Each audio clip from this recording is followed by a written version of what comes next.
have to be in on that. But the one thing I don't like about the Pittsburgh Steelers, these guys talk a little too much. So I don't believe Pittsburgh's going to get Patrick Peterson.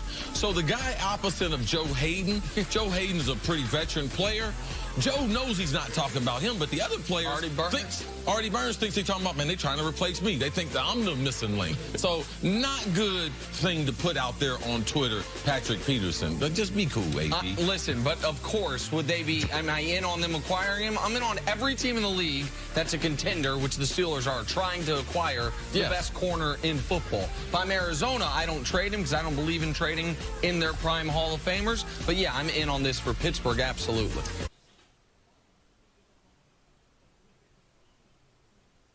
Offensive play calling. Cleveland could use a jolt. They're 23rd in scoring this season. Nick, you in or out on Hugh taking over play calling? Maybe for Air Force next year, but this year for the Browns, I am out. And my apologies to the head coach at Air Force. I looked you up. You're losing this year. I figure maybe the job's open soon. Todd Haley is the best play caller on that team, and maybe the best head coach on that team. We might be able to find that out about 3 weeks from now. So, no, I'm out. I'm out. I think Todd Haley is a better play caller. The reason why I'm saying we wouldn't go to this and I'd be out on it is because what are you telling Baker Mayfield? Now, Todd Haley's been coaching him up all through training camp. He's been doing all that little intel, all the little things. He knows what gets Baker going, and he's been saying those right things. Why would we try to bring Q in? I believe Todd is a better play caller. Out. You're out. All right, Tuesday, the Westgate Superbook updated their Super Bowl odds, and they list the Rams as the favorites to win it all. See you in or out on the Rams being the best team in the NFL? We had this earlier in the week. I think that the Rams, they have the highest ceiling, the highest potential. I like the fact that not only an explosive offense, but Aaron Donald playing as the best defensive player, he's posing a lot of problems. So the Rams being the best, I'm totally in. I'm out barely. I think the Chiefs are the best team in the NFL. I understand the Rams are undefeated.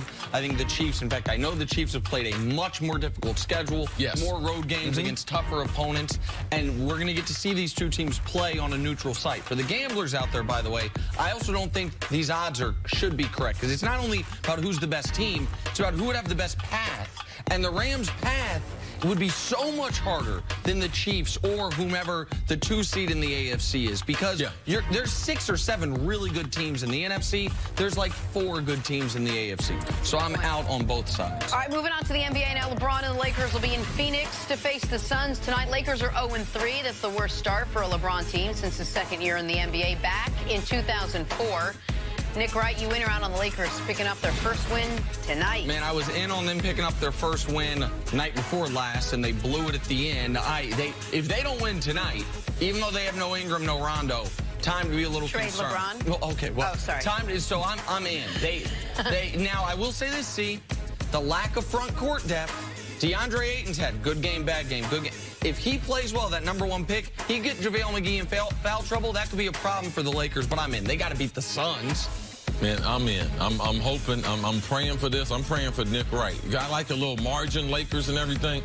Nick is staying up watching all these games to the finish. I got a little system. I watch till halftime, then I get up at 3 in the morning and watch the rest of the game. But Nick Wright is watching till the final buzz. As long as LeBron is on that West Coast, Lakers, I need you. Get your win tonight.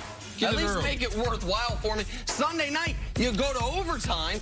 Whatever night it was. I don't even know what day of the week it is anymore. First of all, LeBron playing on the West Coast can put the entire country at some sleep debt that we're never going to come back from. You can get a lot for LeBron if you think about it. Coming up, the Rondo-Chris Paul beef escalates. We'll talk about that next.